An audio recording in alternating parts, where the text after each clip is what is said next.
বিভিন্নভাবে এনকোয়ারি করছে যে কিভাবে ফর্মটা ফিল আপ করতে হবে। সবারই কিছু না কিছু কনফিউশন আছে যে কিভাবে ফর্মটা ফিল আপ করবো। প্রথমত একটা কনফিউশন হচ্ছে ফর্মটা ইংরেজিতে ফিল আপ করবো না বাংলায় ফিল আপ করবো। তো আপনাদের খুশি, যেভাবে ইচ্ছা আপনারা করতে পারেন, ইংরেজিতে হোক বা বাংলায় হোক, কিন্তু আমার মনে হয় ফর্মটা ইংরেজিতে এবং ক্যাপিটাল লেটারে ফিল আপ করাটাই বেশি ভালো হবে। এবং এবার ফর্মটাতে কিছু কিছু বিষয় আছে, যেমন এই পোর্শনটা, ওপরের পোর্শনটা, এখানে 3টা ঘর একদম ফিল আপ করাই রয়েছে। শুধুমাত্র এখানে একটা সাম্প্রতিক ছবি, যতটা সম্ভব রিসেন্ট একটা ছবি দিতে হবে এবং রঙিন ছবি, ব্যাকগ্রাউন্ডটা সাদা হলে বেশি ভালো। ঠিক আছে, এবার আসি আমরা এই পোর্শনটা। এই পোর্শনটা সবাইকে ফিল আপ করতে হবে।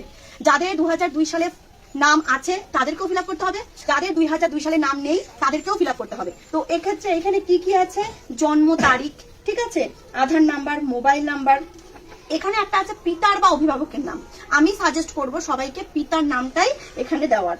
পিতা বা অভিভাবকের এপিক নাম্বার, এপিক নাম্বার মানে এটা 2025-এ যে এপিক নাম্বারটা আছে সেই এপিক নাম্বার বা ভোটার নাম্বার যেটা, সেটা এখানে বসাতে হবে। মায়ের নাম, মায়ের এপিক নাম্বার যদি থাকে, অনেকের নেই তাদের ক্ষেত্রে দরকার নেই, যাদের আছে তাদের এখানে মায়ের নাম এবং মায়ের এপিক নাম্বার দিতে হবে। স্বামী বা স্ত্রীর নাম, তাহলে যে স্বামী সে তার স্ত্রীর নামটা দিবে, আর যে স্ত্রী সে স্বামীর নামটা দিবে, অপোজিটটা দেবে। তারপরে এইবার আসলো আমরা নিচের এই পোর্শনটা। মনে রাখতে হবে যে এই পোর্শনটা হচ্ছে সম্পূর্ণ 2002-এর পোর্শন। এইখানে এই একটা জায়গা যেটা বাঁ দিকে লেফট সাইডে যেটা আছে, এই যে বাঁ দিকের অংশটা, এটা কে পূরণ করবে, যার 2002-এর নাম আছে তারা এই জায়গাটা পূরণ করবে। আর যাদের তারা এই ডান দিকের এই অংশটাতে কিন্তু হাত দেবে না। আর যাদের 2002-এর নাম নেই, মানে ওই সময় বয়স হয়নি বা কোনো কারণবশত নেই, তারা কি করবে, এই জায়গাটা ফিল আপ করবে। তাদের এইখানে কোনো রকম হাত দেওয়ার দরকার নেই। এবার এখানে কি কি আছে, নির্বাচকের নাম, মানে 2002-এ যার নাম আছে, যেমন ভাবে নাম আছে সেই নামটাই এখানে ফিল আপ করতে হবে। না, মা বাবার নাম না, শুধুমাত্র এখানটায় ফিল আপ করতে হবে নির্বাচকের নামটা। তারপরে আছে এপিক নাম্বার। তাহলে কার এপিক নাম্বার, 2002-এর ভোটার লিস্টটা দেখলে আপনারা দেখবেন যে কারো 2002-এর ওইখানে এপিক নাম্বারটা নেই। যাদের নেই তারা দেবে না, ফাঁকাই রাখবে। যাদের আছে তারা এখানে এপিক নাম্বারটা দেবে।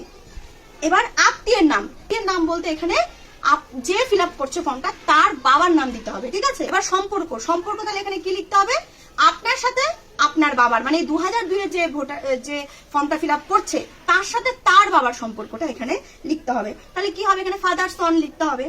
তারপর রাজ্যের নাম, বিধানসভা ক্ষেত্রের নাম, ওই সময় বিধানসভা ক্ষেত্রের নাম কি ছিল, চেঞ্জ হয়ে গেছে, এখন অনেকগুলো চেঞ্জ হয়ে গেছে।